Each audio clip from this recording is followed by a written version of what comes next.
This is the Illinois Nutrient Loss Podcast, episode number 9, Handling Livestock Waste, part 3 of 4, Best Management Practices, or BMPs. I'm University of Illinois Extension's Todd Gleason.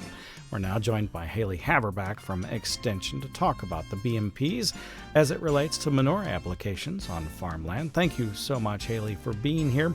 Can you tell me about some of these BMPs? Yeah, there definitely is best management practices.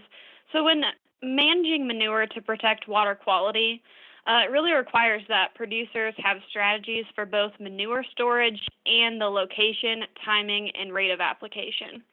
So first and foremost, it's critical to always remember to manage and utilize manure as a fertilizer.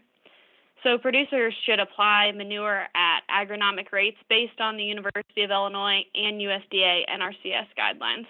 So kind of an easy way to do about this would be to go through the University of Illinois Extension webpage, and there's actually a livestock and facilities manure management page. And if you click on Manure Central, there's lots of great resources in regards to manure application, including a calculator that actually allows you to estimate your manure's commercial fertilizer equivalent value. There's also a link to the MRTM, or the maximum return nitrogen calculator, so you can figure out those rates fairly easily using this website. It's also important to remember to minimize water additions to manure. And so we always try to remember for the clean water diversion, keep clean water clean and dirty water contained. So contaminated runoff must be contained. That's really important. Manure should also be injected or immediately incorporated into the soil to minimize the potential for manure off-site movement. It's always important to keep that in mind. And I know it may be hard to predict, but it's always important to try to avoid manure applications when precipitation is anticipated within 24 hours. So it's important to check the weather before you're going to apply any of your manure.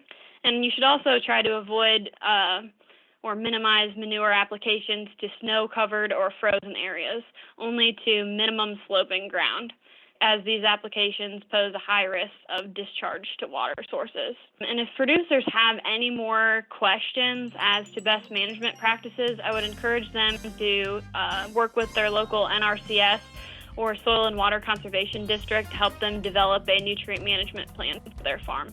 Haley Haverback is with University of Illinois Extension. If you'd like to view some of the best management practices, you can do that on the U of I website.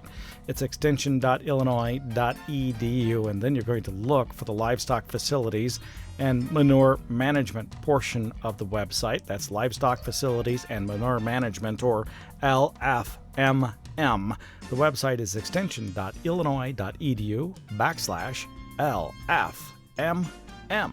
You've been listening to the Illinois Nutrient Loss Reduction Podcast. I'm U of I Extension's Todd Gleason.